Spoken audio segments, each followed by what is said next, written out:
Salama, peuple congolais, c'est bien moi, la sœur Déborah, l'humble servante du Seigneur et la vôtre aussi. Bien-aimés dans le Seigneur, soyez puissamment bénis au nom puissant d'Issaïa Congo. Comme vous avez vu le titre, aujourd'hui, je viens m'adresser à monsieur Serge Oboa de la part de Tata Nzambe. Et il y aura aussi un message pour le président de la République. Voilà. Donc, je dis un salam à mes compatriotes, le peuple congolais, à l'église du Congo-Brazzaville. Soyez bénis. Voilà. Donc, comme j'ai dit, je viens m'adresser à monsieur Serge Oboa, qui est, je crois, le chef de la police. Je ne le connais pas, ça peut sembler paradoxal. Pourtant, il y a une explication. Voilà. Je ne suis pas, comment dire, je ne suis pas la politique de mon pays de manière vraiment assidue. Pourquoi? Parce que tout ce qui ne m'intéresse pas, que ce soit des événements, des situations, des personnes, quand quelque chose ne m'intéresse pas, je ne la suis pas. Parce que la situation de mon pays, elle est catastrophique. Donc en fait, je suis parce que je suis une Congolaise de Brazzaville, parce que je dois suivre les informations, parce que je suis une servante qui reçoit des messages de la part de Tata Nzambe. Donc c'est pour ça que je suis obligée de suivre les informations. Sinon, en tant que telle, la politique, l'État, les choses qui se passent de mon pays, ça ne m'intéresse pas. Mais ça me fait plutôt souffrir. C'est dans ce sens-là que je dis que quand il y a quelque chose qui ne m'intéresse pas, je ne le suis pas. C'est pour ça que vous verrez, il y a beaucoup de gens que je ne connais pas. Malgré le fait que je sois une Congolaise de Brazzaville, il y a des ministres que je ne connais pas. Je ne connais pas toutes les personnes qui constituent le gouvernement. Il y en a que je connais et pour cause, il y en a d'autres que je ne connais pas. Parce que ce qui se passe dans mon pays, ça ne m'intéresse pas. Ça me fait plutôt souffrir. Donc, je ne suis pas les gens à la lettre. Je reçois des informations que des aînés peuvent me donner. Des gens qui sont plus âgés que moi, qui ont 60 ans, qui ont 70 ans. Des choses que moi-même que je constate. Et surtout, ce que je reçois de la part de Tata Nzambe. Et c'est quand il me parle que je sors pour m'adresser à mon peuple, à l'église de mon pays. Voilà. Tant que Tata Nzambe ne me parle pas, je ne sors pas. Même quand ça chauffe, même quand ça brûle, même quand des gens ont besoin que je sorte. Je ne sors pas parce que les gens me demandent de sortir. Moi, je sors quand Tata Nzambe me parle. Comme ça, au moins, ce que je veux dire, je sais qu'il y a un fondement. Je l'ai reçu de la part de Tata Nzambe. Donc, lorsque je veux parler, je n'aurai pas besoin d'un papier. Ça va couler comme de l'eau. Parce que je viens avec des révélations. Et c'est ce que Tata Nzambe dit dans sa parole. Il dit qu'un peuple sans révélation est un peuple sans frein. C'est-à-dire que dans la vie, quand tu ne sais pas de quoi tu parles, tu vas tâtonner, tu vas bégayer. Moi, vous allez voir, que ça soit quand je viens donner un message pour mon pays ou même quand je prêche dans l'église, ça va tout seul. Parce que ce que je vous parle, c'est des choses que Dieu me dit, c'est des choses que j'ai vues. Voilà. Donc, je viens parler en tant que servante avant tout. Et aussi en tant que citoyenne du Congo-Brazzaville parce que c'est ma patrie.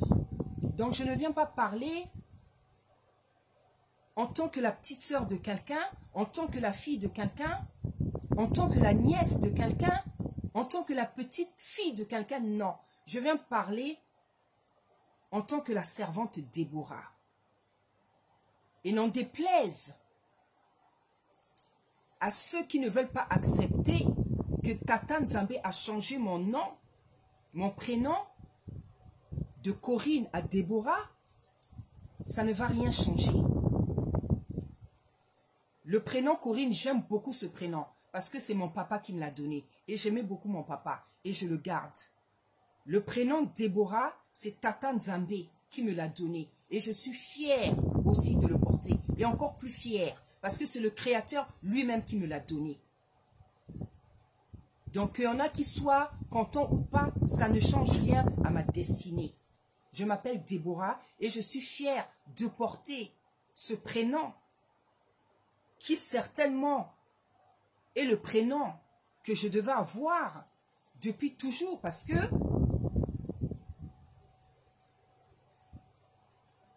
les prénoms que Tata Nzambe nous donne a pu changer, c'est les prénoms que les gens devaient avoir. Donc quand Tata Nzambe donne un prénom à quelqu'un, ça veut dire que c'est ce prénom. Mais comme nous ne connaissons nos familles, on ne connaissait pas Dieu, on ne connaissait pas Tata Nzambe, on ne connaît pas ces choses. Le prénom Corinne, je l'aime bien parce que c'est mon père qui me l'a donné. Il me l'a donné par rapport à une actrice qu'il aimait. Et je suis fière de porter ce nom parce que c'est mon papa qui me l'a donné. C'est un beau prénom. Et l'actrice aussi, je l'aime bien. Voilà. Mais je suis encore plus fière de porter, alors vraiment fière de porter le prénom Déborah. Parce que c'est le Créateur lui-même qui me l'a donné. Lui qui me connaît depuis la création du monde. Donc, c'est pour ça que je dis, je ne viens pas parler en tant que la fille, la petite fille, la nièce, la petite sœur de quelqu'un. Je viens parler en tant que Déborah, la servante. Voilà. Donc, je viens donner un message à monsieur Oboa Serge et je toucherai aussi, je donnerai aussi des messages pour le président parce que j'en ai reçu depuis plusieurs mois, depuis les derniers messages que j'avais donnés. Donc, je disais, monsieur Oboa, moi, je ne vous connais pas. J'ai compris que vous êtes le chef de la police. Je ne sais pas si je peux dire ainsi. Voilà, donc en fait, ça fait... J'entendais votre nom, ça fait plusieurs mois. Mais je n'avais pas encore vu votre image. Voilà, donc c'est avec les événements récents que j'ai pu voir votre image. Et j'entends ce qui se dit sur vous. Je vois ce que vous faites. Mais moi, quand je viens parler, comme je le dis, c'est par rapport à ce que Dieu me dit. Et par rapport à ce que, comment dire, Dieu me montre. Parce qu'en fait, si je viens parler par rapport à ce que je vois, ça ne serait plus le travail de Tata Nzambe. Et ça voudrait dire que je viens parler de mon propre chef. Or, je tiens à ce que les gens comprennent. Que ça soit dans l'église, que ça soit dans la population, dans mon entourage. Quand je sors, je viens parler de la part de Tata Nzambe. Parce que il y a des gens dans mon entourage qui n'arrivent pas à comprendre que je viens parler de la part de Tata Nzambe. Parce qu'ils refusent de me voir comme une servante. Parce que ça ne les arrange pas. Ça ne va rien changer. Je ferai le travail de Tata Nzambe parce qu'il m'appelait à ça. Je n'ai pas cherché ça dans ma vie. Il m'appelait à ça avant la fondation du monde, puisqu'il dit dans sa parole, « Je t'ai choisi depuis le ventre de ta mère. » Donc, lorsque quelqu'un est serviteur, servante, il a été choisi depuis le ventre de sa mère. Donc, moi, avec les choses de Tata Nzambe, je ne blague pas. Comme même avec toutes les choses dans la vie, je ne blague pas. Comme on dit chez nous, la Ningababoso bate. Moi, dans tous les domaines de ma vie, que ça soit au niveau sentimental, au niveau éducation, au niveau de... Je suis une personne réglo. Je ne suis pas parfaite. Mais comme on dit, je n'aime pas les bêtises. Je n'aime pas les bêtises. Quand quelque chose n'est pas droit, Je ne peux pas rester là. Je suis comme ça. Voilà, donc, Monsieur Oboa, le Seigneur m'a parlé. Il a carrément prononcé votre nom de famille, c'est-à-dire Oboa. Voilà comment il est venu me parler. Il m'a dit Oboa. Ce que je voudrais dire, Monsieur Oboa, il y a des gens qui vous acclament. Il y a des gens qui pensent que vous êtes en train de sécuriser la population. Ceux qui pensent que vous sécurisez la population, il n'y a que les ignorants. Il n'y a que ceux qui n'ont pas les yeux ouverts pour croire que vous sécurisez la population. Vous ne sécurisez pas la population. Au contraire, vous l'effrayez et vous la terrorisez. Particulièrement les jeunes. Et tout ça, c'est fait à dessein. Je me répète, vous terrorisez et vous effrayez dans une volonté consciente la population. Et tout ça, c'est à dessein.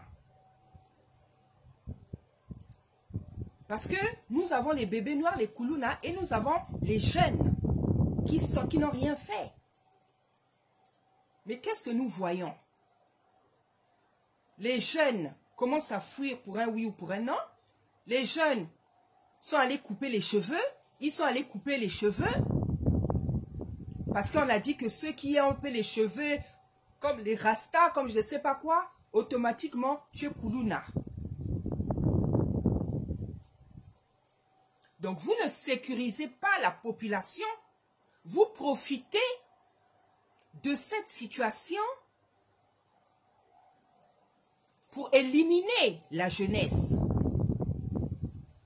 C'est ce que les gens intelligents et qui ont la connaissance ont compris. Vous voulez éliminer les jeunes et vous éliminez les jeunes. Parce que, Monsieur Oboa, si c'est la population qui devait être sécurisée, si c'est la jeunesse qui devait être sécurisée, pourquoi tous les jeunes maintenant ont peur? Fuient pour un oui ou pour un non? Pourquoi tous les jeunes vont se raser la tête?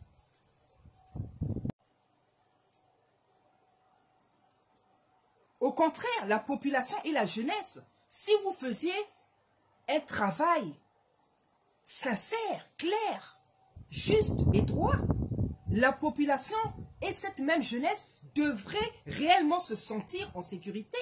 Mais pourquoi la population et la jeunesse se sentent maintenant en insécurité? Parce qu'ils voient de leurs yeux qu'on ne cherche pas à les protéger, mais on cherche à les tuer. Et c'est ce qui se passe. Vous savez ce que vous faites, tout ce temps que vous êtes.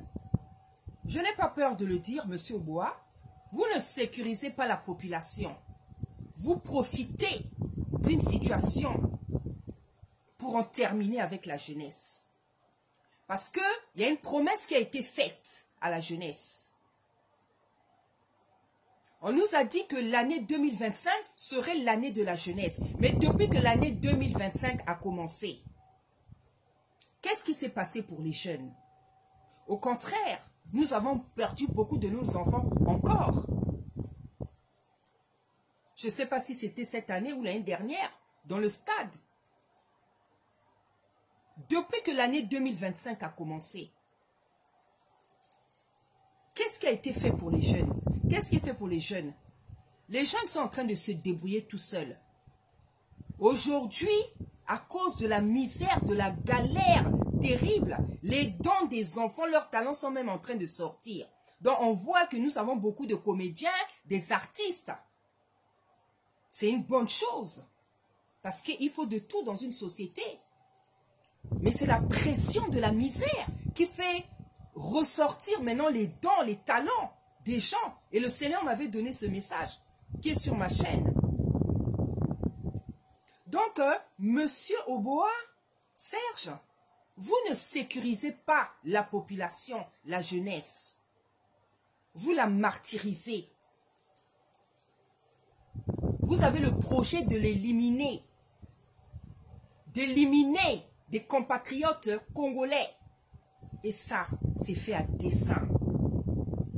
Parce que on est dans un pays, il faut le dire, où le régime est basé sur le sang, sur la terreur, sur la menace, sur le sacrifice, sur beaucoup de mauvaises choses. On ne peut plus se le cacher. Même si pour des raisons et d'autres, on a cherché à se ménager verbalement. Mais aujourd'hui, ce n'est plus le temps de comment dire, de se taire, de ménager qui que ce soit. Parce que la situation du pays, l'état du pays a atteint un niveau qui ne porte pas de nom. Les Congolais souffrent. Vous le savez. Les Congolais souffrent. Ce n'est pas tous les Congolais qui mangent. Même un bout de pain, ce n'est pas tous les Congolais. Ce n'est pas tous les Congolais qui s'habillent. Ce n'est pas tous les Congolais qui peuvent payer un loyer. Ce n'est pas tous les Congolais qui ont une maison. Ce n'est pas tous les Congolais qui sont heureux. Il y a une partie de la population qui est heureuse et l'autre croupie sous la misère, la famine, le désespoir, l'angoisse, le stress. Et ça ne peut plus continuer, ça ne peut plus durer. Non seulement déjà, depuis des années, la situation était chaotique, mais les bébés noirs a été vraiment la goutte d'eau qui fait déborder le vase. Aujourd'hui, vous êtes en train de courir derrière les bébés noirs, les soi-disant bébés noirs ou les Kuluna. Mais vous courez derrière eux pourquoi? C'est vous qui les avez créés. C'est vous qui avez créé ce phénomène et à dessein pour terroriser la population. Et vous savez pourquoi vous voulez terroriser la population? Comme je dis, il n'y a que les ignorants qui ne savent pas. C'est vous qui avez créé les bébés noirs, les Kuluna, pour terroriser la population. Moi, j'ai quitté, je suis revenu, comment dire, j'ai quitté mon pays. J'avais 7. Bon, je suis né ici, mais je suis revenu. Donc, j'ai requitté mon pays. J'avais 7 ou 8 ans. Je suis revenu. J'avais 14 ans. Je suis ressorti. J'avais 19 ans. Donc, je connais mon pays, je connais l'histoire de mon pays. Je connais l'histoire de mon pays et de ma jeunesse. Il n'y a jamais eu de Kuluna, de bébé noir. Jusqu'à une certaine époque, jusqu'à même il n'y a pas longtemps, il n'y a jamais eu de Kuluna. Les Kuluna, bébés noirs, ils viennent d'où? C'est vous-même qui avez créé ce phénomène. Et aujourd'hui, vous êtes là en train de les traquer, en train de courir, du moins de faire semblant, alors que c'est vous qui les avez créés pour tuer la population. Faut pas. Il n'y a que les ignorants et les gens qui ne connaissent pas l'histoire du pays qui peuvent croire que les Kuluna, ce sont des enfants qui se sont levés. Les Kuluna viennent de quelque part. Ce sont des enfants à qui on a donné de l'argent, à qui on a donné de la drogue, à qui on a fait des lavages de cerveau, des enfants qu'on a gaspillés, à qui on a donné de la drogue, de l'argent pour qu'ils aient le courage de tuer la population. Parce qu'en temps normal, ces enfants-là, s'ils n'avaient pas été détruits, s'ils n'avaient pas été gaspillés par la drogue et par beaucoup d'abominations, par la franc-maçonnerie, un enfant normal, bien éduqué, ne peut pas sortir de sa maison pour aller faire du mal. Impossible. Il faut qu'il y ait un parcours de destruction. Et c'est ça que vous avez fait. Donc aujourd'hui, l'heure n'est plus au mensonge, l'heure n'est plus à l'ignorance, l'heure n'est plus à la naïveté, l'heure n'est plus au fait qu'on peut tromper quelqu'un, sauf les ignorants, sauf ceux qui n'ont pas la connaissance, et sauf ceux qui sont de mauvaise foi, qui acceptent l'inacceptable. Parce que vous avez des gens dans notre pays, dans la population, même dans nos familles, qui ne sont pas dérangés par ce qui se passe dans le pays, parce qu'eux, ils ont de quoi manger. Moi, je suis congolaise. Et quand je parle du Congo, je ne vois pas Kouyou, Mboshi, Teke, Lariba, Congo. Je vois tout le monde. Je ne suis pas tribaliste. Celui qui est tribaliste, c'est son problème. Moi, je ne suis pas tribaliste. Quand je parle du Congo, je parle de tous les Congolais. Donc, celui qui a le tribalisme dans son cœur, c'est son problème. Parce qu'il y a des gens même qui parlent, ils ont le tribalisme, malgré le fait qu'ils se lèvent. Mais il y a le tribalisme dans le cœur. Ça, je le sais.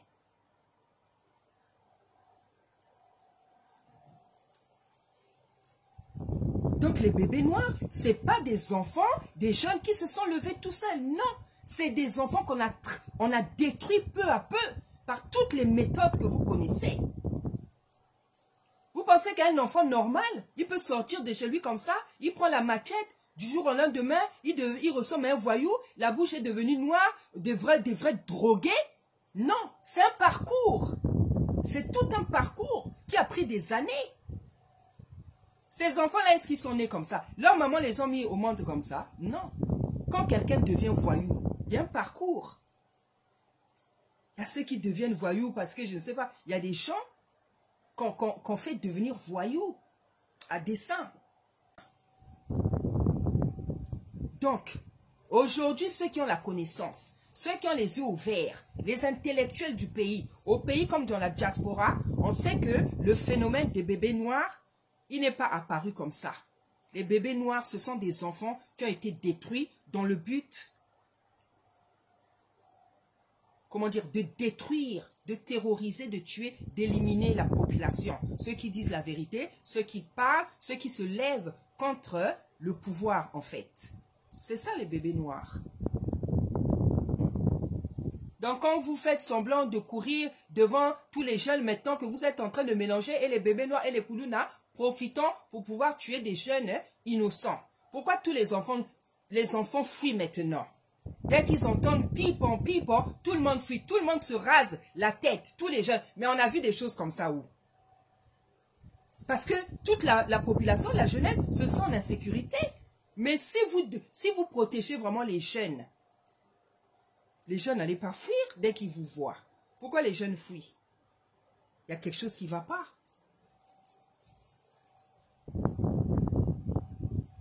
Donc voilà ce que je viens de dire de la part du Seigneur. Vous ne protégez pas la population. Vous profitez des bébés noirs pour pouvoir tuer les jeunes. Parce que ces jeunes-là, on leur a fait une promesse. Et comme cette promesse-là, jusqu'à présent, elle n'est pas tenue, c'est difficile de la tenir et pour cause. Qu'est-ce qu'il faut faire? Il faut les éliminer. Il faut les effrayer. Il faut les terroriser. Voilà ce qui se passe dans notre pays.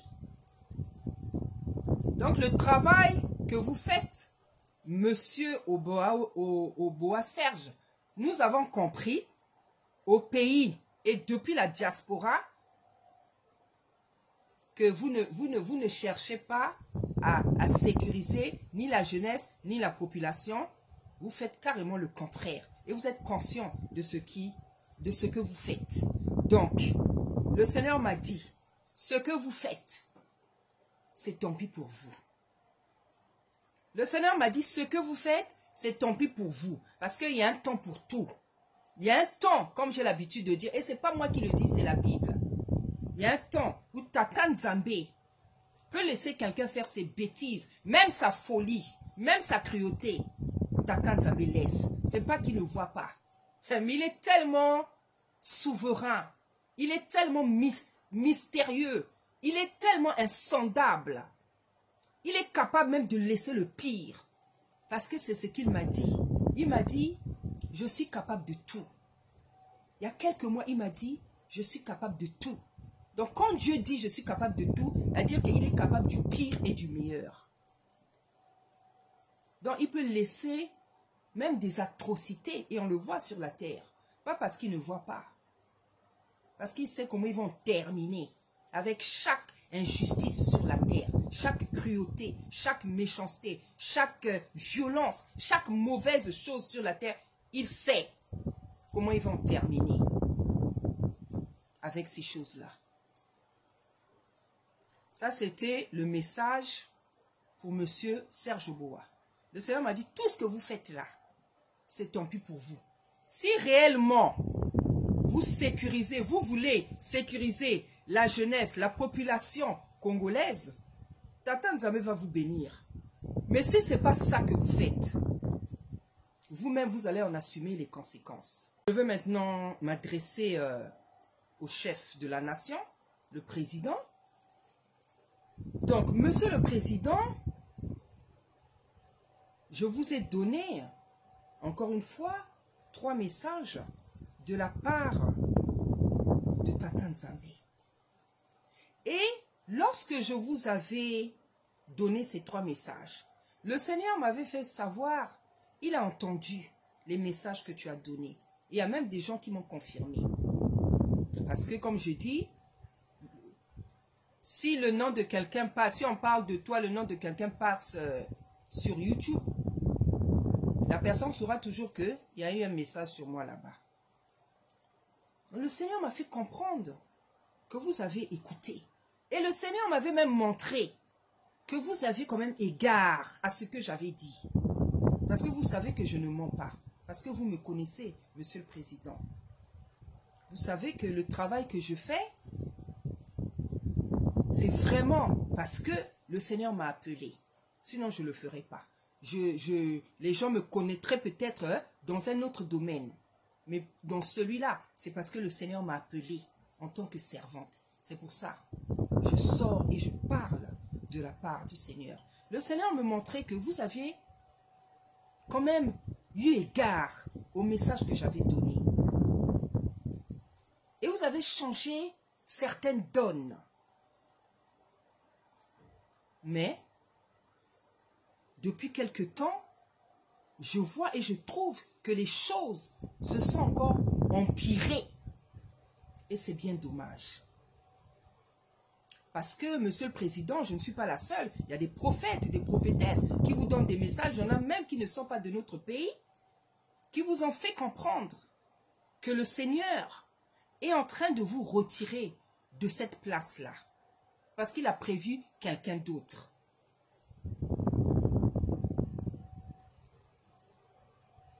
La Bible dit que l'homme propose, Dieu dispose. Monsieur le Président, nous avons tous compris que vous voulez rester au pouvoir. Mais la question que moi je me pose, pour faire quoi en fait? Pour faire quoi? Puisque le peuple souffre depuis des années. Le peuple souffre. Le peuple souffre. Et vous savez très bien, monsieur le président, toutes les manières, toutes les fois où vous avez pris le pouvoir, vous savez très bien, monsieur le président, ce n'est pas par des voies légitimes. Mais malgré tout, le Seigneur vous a laissé là. Le peuple congolais vous a supporté. Avec vos qualités et vos défauts, le peuple congolais vous a supporté. Jusqu'à présent, il y a encore des gens qui vous aiment, qui vous apprécient. Je disais, toutes les fois, monsieur le président, où vous êtes venu au pouvoir, vous savez dans quelles conditions vous avez pris le pouvoir. Ça n'a pas été de manière légitime. Vous m'excusez, toute la population, vous m'excusez, j'ai dû me déplacer. Nous savons que ça n'a pas été légitime. Mais malgré tout, le peuple de Brazzaville vous a supporté. Et je disais, il y en a qui continuent à vous supporter, à vous aimer. Mais nous voyons l'évolution politique, économique et sur d'autres plans du pays. Et aujourd'hui, on ne peut pas dire que ce pays se porte bien. Loin de là. C'est le chaos. Et c'est encore pire, même, je trouve, depuis que j'avais donné les derniers messages, c'est encore pire. Avec ce phénomène de bébés noirs qui ne laisse pas les gens tranquilles parce que ce sont des enfants qui ont été gaspillés pour terroriser la population. Donc, c'est pour ça, je me pose la question, pourquoi vouloir rester au pouvoir, monsieur le président, si c'est pour continuer à faire souffrir la population? Parce que notre pays ne va pas bien. Notre pays ne va pas bien, monsieur le président. malgré ce que vous pouvez dire, malgré ce qu'on peut nous faire croire. Le pays ne va pas bien. Et il n'y a pas besoin d'être dans le pays pour savoir que le pays ne va pas bien. Nous faisons partie de ce pays, même si nous ne sommes pas là, nous savons que ce pays ne va pas bien. Parce que nous avons de la famille, il y a les journalistes, il y a tout ce qui se passe à la télé, par les réseaux sociaux. Dans chaque pays, on peut savoir, même quand on n'est pas sur place, qu'un pays ne va pas bien par les réseaux sociaux et par ceux qui sont restés au pays. Donc le pays ne va pas bien. Que personne vienne nous dire que le pays va bien, parce que ce n'est pas le cas. Au contraire, ça va de mal en pire. Déjà, il y avait la famine, la pauvreté, toutes sortes de choses qui empêchent quelqu'un de vivre. Maintenant, c'est la terreur, l'insécurité. C'est-à-dire la dernière chose vraiment qui empêche à quelqu'un de vivre, l'insécurité. Parce que l'insécurité peut arriver même à un niveau où les gens ne vont plus sortir. Si les gens ne peuvent plus sortir, si les gens ne peuvent plus aller au boulot, si les gens ne peuvent plus... Ça sert même à quoi de diriger un tel pays? Si les gens ont peur, si la population a peur, ça sert à quoi de diriger une population qui est effrayée, qui est terrorisée, qui est menacée? Ça, c'est ce qu'on appelle un régime dictatorial. Et c'est le cas. Parce que quand la population est terrorisée, effrayée, les enfants fuient, les jeunes fuient, les mamans ont peur de vendre au marché, c'est la dictature. Alors pourquoi vouloir rester au pouvoir quand vous savez que le peuple souffre?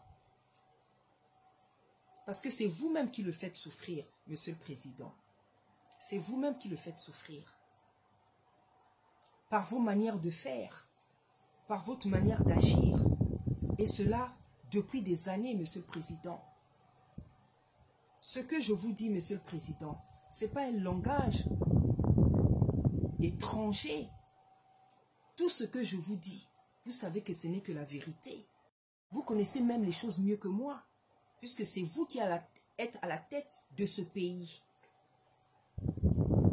Vous êtes bien placé pour savoir que ce pays ne va pas bien du tout, parce que vous savez comment vous le tenez, ce pays-là. Donc, à quoi ça sert, Monsieur le Président, de vouloir se représenter si le peuple n'est pas heureux?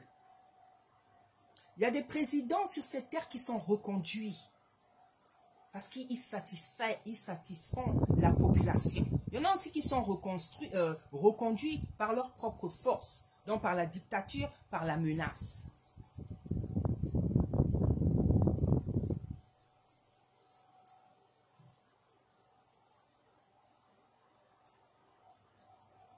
Monsieur le Président, vraiment, c'est terrible. C'est terrible. Il n'y a pas de mots pour parler de la situation de notre pays. Il n'y a pas de mots, il n'y a pas de mots, il n'y a pas de mots. Le Congo est un pays tout petit, mais avec de grandes richesses. Nous avons l'eau. Ce pays ne peut pas manquer d'électricité. Nous avons le bois. Ce pays ne peut pas manquer de maisons. Nous avons la forêt. Ce pays ne peut pas manquer de maisons. Nous avons l'eau, le fleuve. Ce pays ne peut pas manquer de nourriture parce qu'il y a les poissons.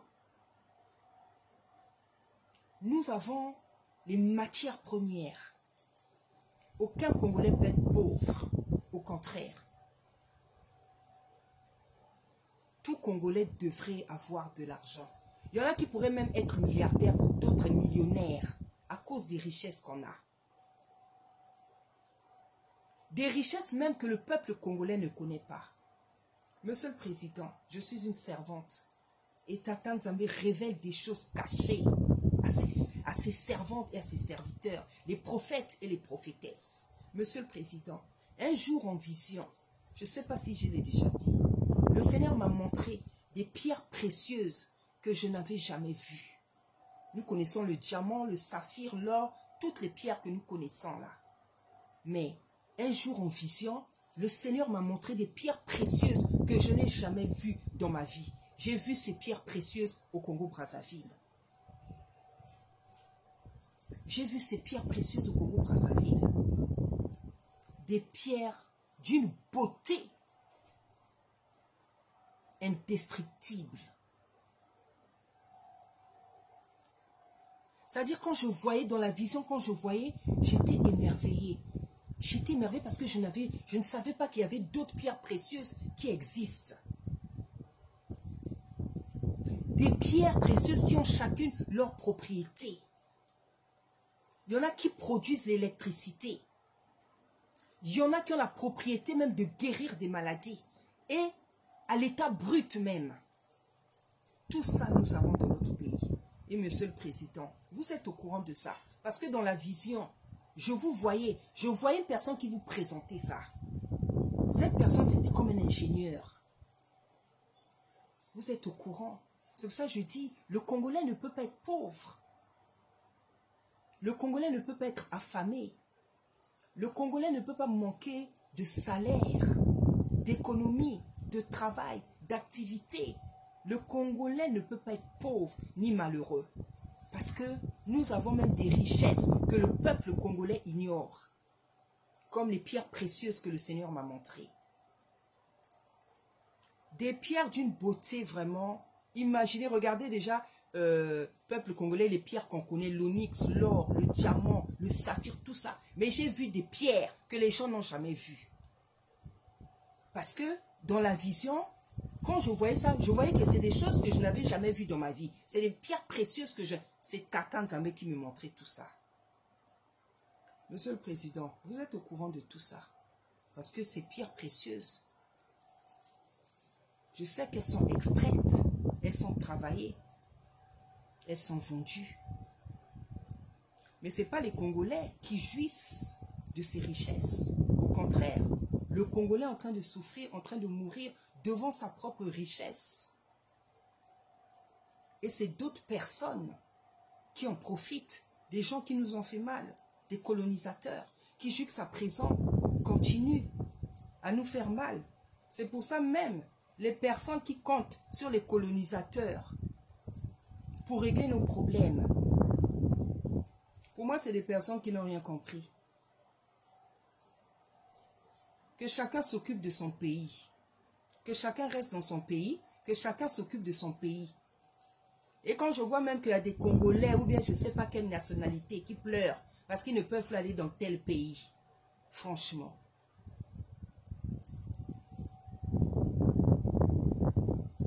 Comment vous pouvez pleurer parce qu'on vous interdit? Les Blancs vous interdisent d'aller dans leur pays. Moi, s'il ne s'agissait que de moi, j'allais être dans mon pays. J'allais même pas être ici. Mais vous pleurez. Parce qu'on vous a dit que là-bas, il n'y a plus de visa. Ceci, cela. Vous pleurez. Battez-vous dans vos pays. Faut vous battre. Vous voulez fuir le pays, pourquoi? Si tout le monde veut fuir le pays, qui va arranger le pays? Que chacun reste dans son pays, que chacun se batte dans son pays. Vous pensez qu'en sortant du pays, là, vous allez trouver le paradis. En Amérique, en Europe, vous allez trouver le paradis. Vous pensez qu'ici, il n'y a pas de problème. Vous pensez qu'ici, on ne souffre pas.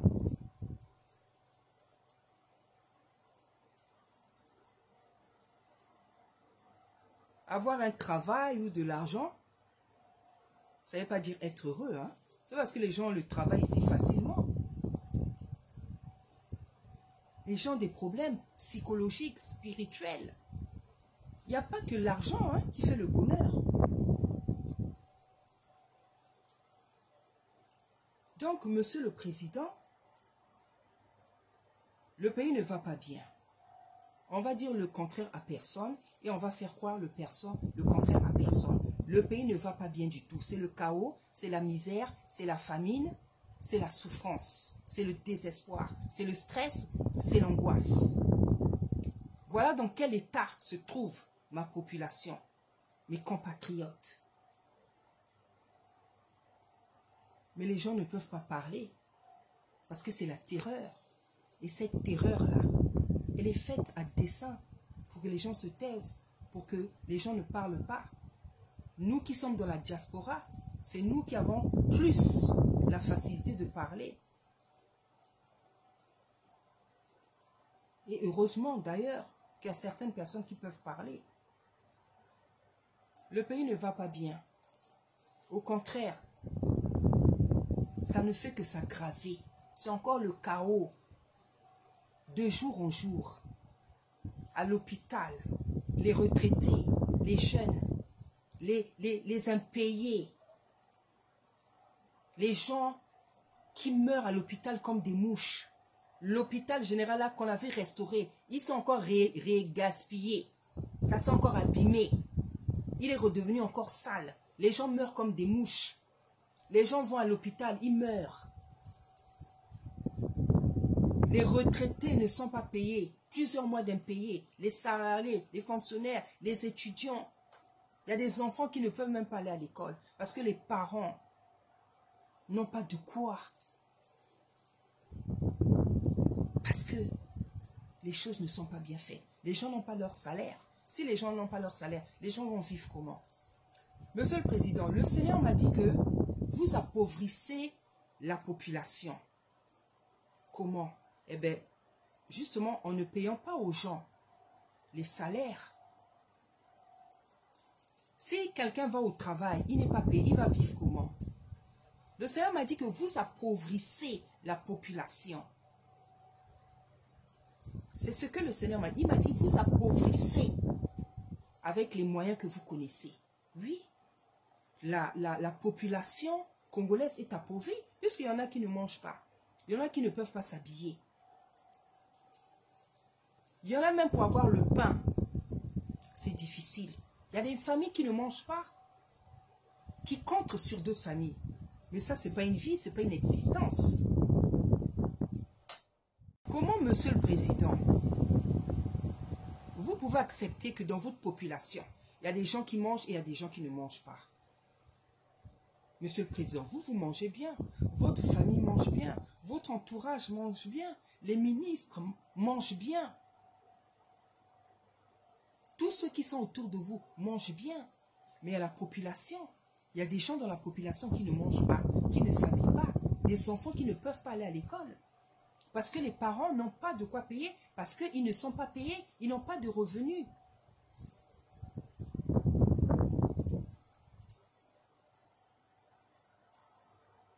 Monsieur le Président, le pays ne va pas bien. Et Monsieur le Président, depuis que j'avais donné les 3 messages là,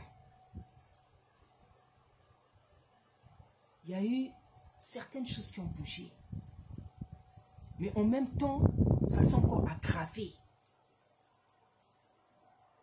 Surtout avec le phénomène des bébés noirs. Je ne suis pas la seule, Monsieur le Président, qui vous donne des messages. Vous savez qu'il y a d'autres prophètes, des prophétesses, même d'autres pays, moi je suis, qui vous donnent des messages. Donc ça veut dire que Tata Nzambe vous parle. Mais si même le Créateur, Tata Nzambe, le Créateur du ciel et de la terre vous parle, Monsieur le Président, et que vous n'écoutiez pas, cela devient dangereux pour vous-même.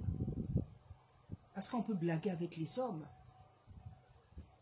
On peut blaguer avec les hommes, et on le voit. Mais on ne peut pas blaguer avec le Créateur. On ne peut pas blaguer avec le Créateur. La Bible dit qu'on ne se moque pas de Dieu. La Bible dit qu'on ne se moque pas de Dieu. Et moi, je dis toujours dans ma vie, je suis toujours surprise des gens qui ne craignent pas Dieu. Parce que s'il y a une personne qui peut nous tuer de manière instantanée, c'est Dieu. C'est-à-dire s'il y a quelqu'un qui peut nous enlever le souffle de vie, c'est Dieu. Quand il y a des gens qui meurent, parce qu'on les a tués, c'est le Seigneur qui a permis qu'ils s'en aillent. Ce n'est pas que le Seigneur voulait que tous ces gens-là, c'est Dieu lui-même qui permet. Parce que Dieu il est capable d'arrêter la mort. Il est capable de protéger quelqu'un. Parce que la Bible dit que quand il ouvre une porte, personne ne peut la fermer. Quand il ferme une porte, personne ne peut l'ouvrir. Ça veut dire que Dieu a le pouvoir de laisser quelqu'un en vie et de laisser quelqu'un partir. Quand il laisse aussi quelqu'un en vie, ça ne veut pas dire que cette personne est meilleure. Quand quelqu'un s'en va, ça ne veut pas dire que cette personne était la plus mauvaise. Dieu, il est souverain, il est insondable, il est mystérieux. Ce qui est sûr, sa force, sa puissance, sa souveraineté, sa fidélité, elle n'a pas d'égal. Le plus fou sur la terre, le plus meurtrier, le plus méchant, le plus violent, Dieu est plus que tout ça. Parce qu'au jour de sa vengeance, il est sans pitié pour celui qui a l'habitude de faire le mal. Et nous l'avons vu, des gens qui faisaient du mal sur la terre. Leur fin, ils n'avaient même pas imaginé ça de cette manière. C'est pour ça que je dis, quelqu'un peut faire le mal, mais à un moment donné, il faut bien s'arrêter. Mais quand une personne n'arrive pas à s'arrêter, à prendre la décision de faire le mal, elle est placée devant le tribunal divin. Elle est placée devant le tribunal divin. Comme je disais, Monsieur le Président, il y a eu plusieurs messages sur vous. Même des gens qui ne sont pas de nos pays. Moi-même, en tant que servante, en tant que citoyenne congolaise, je vous ai donné 3 messages, je crois, et aujourd'hui, c'est le 4e. Ce que Tata Nzambe désire, c'est que vous quittiez de vous-même de cette place. Certainement, vous n'allez pas le faire. Mais pour Dieu, ce n'est pas un problème. Ça peut être un problème pour les hommes. Ça peut être un problème pour la population congolaise. Mais pour Dieu, ce n'est pas un problème. Parce que Dieu, c'est lui qui met quelqu'un à une place. C'est lui aussi qui enlève quelqu'un à une place. Donc, si ça peut être un problème pour la population congolaise, ce n'est pas un problème pour le Créateur. Parce que lui, en une seule seconde, il règle des problèmes. Il construit quelque chose. Il détruit quelque chose. C'est comme ça qu'il est. Parce qu'il est le Créateur. Le Dieu tout-puissant, le créateur du ciel et de la terre. En une seconde, il est capable de reconstruire quelque chose. En une seconde, il est capable de détruire. C'est pour ça qu'il y a des tremblements de terre sur la terre. Des tremblements de terre, des tsunamis. C'est-à-dire des événements qui, tout d'un coup, en un laps de temps, détruisent des vies humaines. Parce que Tata Nzambe a toujours prévu ça. C'est pour ça que je dis toujours, les gens qui font le mal de manière continuelle, je suis toujours surprise qu'à un moment donné, ils n'arrivent pas à s'arrêter. Parce qu'il y a un moment donné dans la vie, tout le monde pense au Créateur, à celui qui l'a créé. Tout le monde. À un moment donné, on pense dans son mal, on pense même au Créateur. Monsieur le Président, lorsque nous voyons donc tout ce qui se passe, nous comprenons que vous voulez rester au pouvoir, vous allez vous représenter. La Bible dit que l'homme propose, c'est Dieu qui dispose. Vouloir rester au pouvoir, c'est une chose. Mais ce que Dieu va faire, c'est une autre chose. Monsieur le Président, sachez que le Seigneur a déjà prévu une autre personne. Le Seigneur a déjà prévu une autre personne. Et vous vous doutiez bien, Monsieur le Président, que le prochain président de la République populaire du Congo, ça ne sera pas vous. Ça ne sera pas vos enfants, ni vos neveux, avec lesquels je n'ai aucun problème, puisqu'on se connaît, on s'entend bien avec certains que je connais. Aucun problème. Donc quand je dis ça, ce n'est pas d'une manière dédaigneuse. Je dis tout simplement, le prochain président de la République, ça ne sera pas vous, ça ne sera pas un de vos enfants, ça ne sera pas un de vos neveux, ça ne sera personne de votre famille.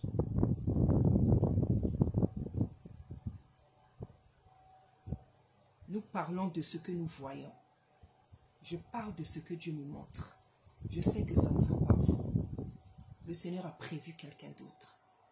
Donc, Monsieur le Président, le conseil que je peux vous redonner, vous avez la possibilité de partir de vous-même tranquillement,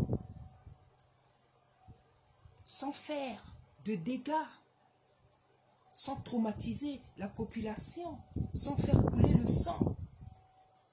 Vous avez cette possibilité parce que vous avez les moyens de vous retirer sans bruit, tranquillement. Vous avez les moyens, Monsieur le Président.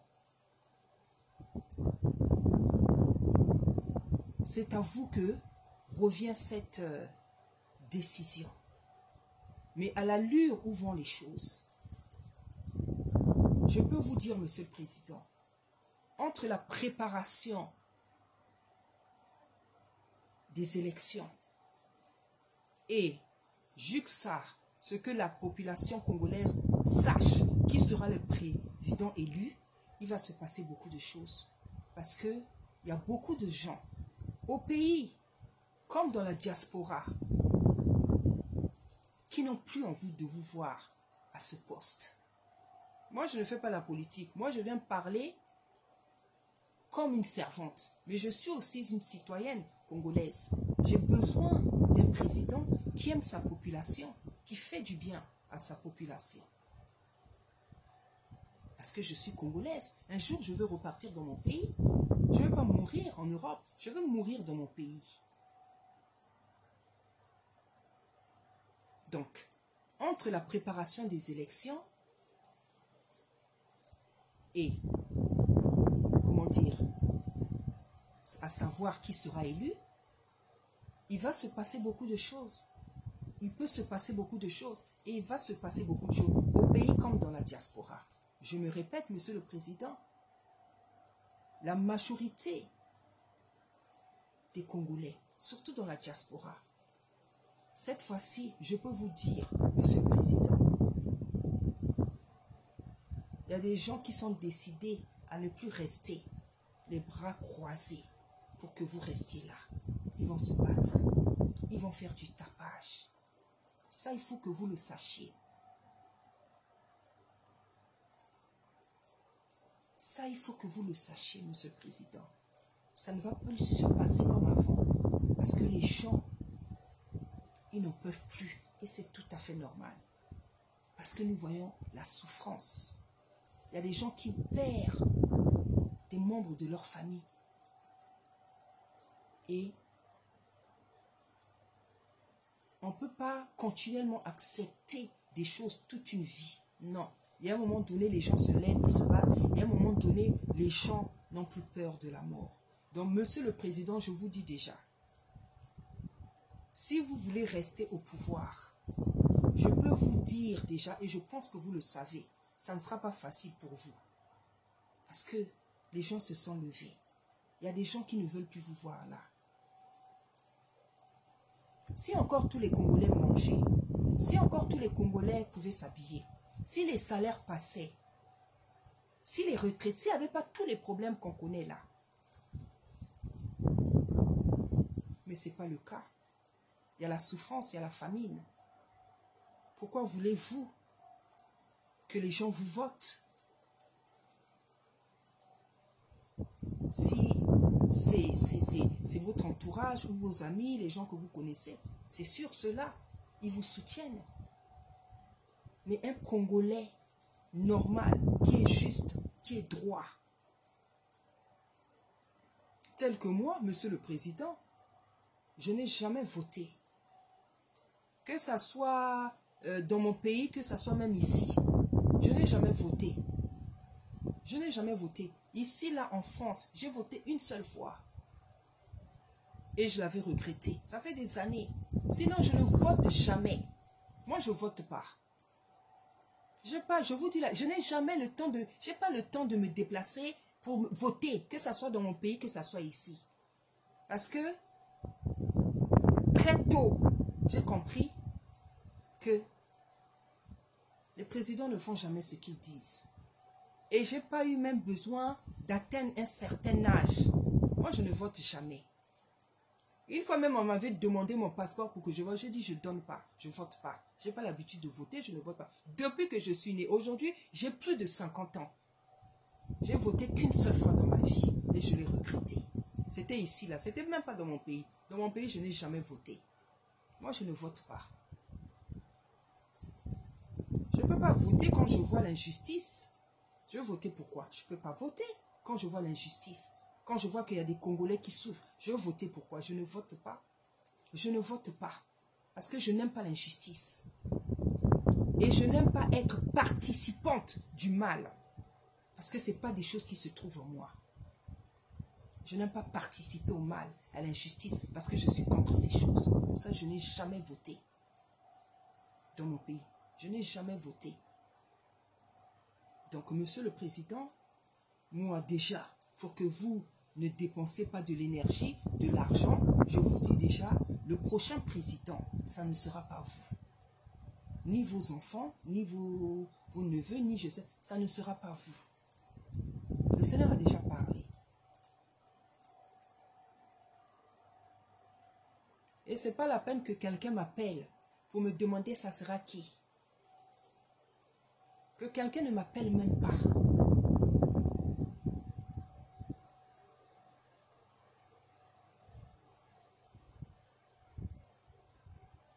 Parce que ce que nous cherchons, ce n'est pas savoir qui sera le prochain président. C'est de savoir si le prochain président sera capable de rendre tout le peuple congolais heureux. Et des hommes qui sont capables de remplir cette mission, il y en a. Et Tata Nzambe se l'est déjà choisi. Donc, Monsieur le Président, si vous voulez rester au pouvoir, je vous dis, vous allez perdre de l'énergie pour rien, de l'argent pour rien, alors que vous avez la capacité, les possibilités, les moyens de vous retirer tranquillement. Parce que je vous le répète encore, ça ne sera pas vous.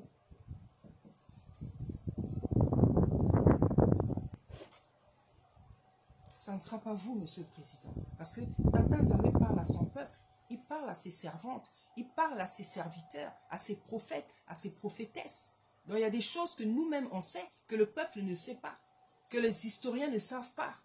Mais c'est ces prophètes et ces prophétesses à qui il révèle les choses.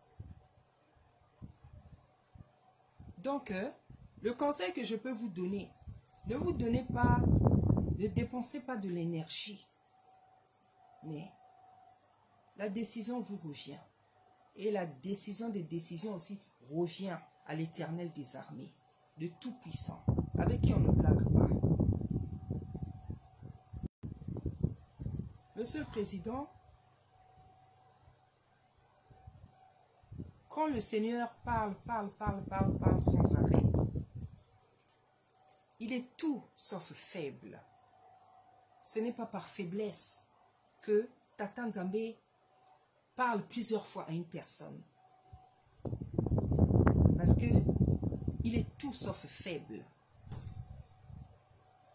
Au contraire, il est puissant et c'est un feu dévorant. C'est par amour qu'il parle plusieurs fois à une personne, lui laissant le temps de se repentir. Mais il y a des gens sur la terre, ils ne comprennent pas ça. C'est par amour, c'est par patience, c'est par amour que le Seigneur peut parler pendant 1 an, 10 ans, 20 ans, 30 ans, même pendant toute une vie à une personne. C'est par amour, juste par amour, parce que c'est un Dieu d'amour. Mais c'est aussi un feu dévorant. Lorsqu'il prend la décision d'arrêter quelque chose, il le fait avec sa puissance, sa souveraineté et sa majesté habituelle. Donc, Monsieur le Président, vous avez des prophètes et des prophétesses qui vous parlent, qui sont venus vous parler de la part de Tata Nzambe. Si vous n'écoutez pas, c'est vous-même, Monsieur le Président, qui en assumerez les conséquences.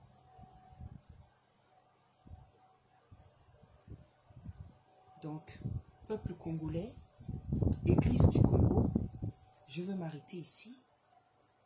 Que le Seigneur vous bénisse, que le Seigneur vous protège et que le Seigneur accomplisse sa volonté dans ce beau pays, Congo-Brazzaville, qui est ma patrie, qui est ma nation. Au nom puissant d'Issa Congo. Matondo, Matondo, Matondo. Merci.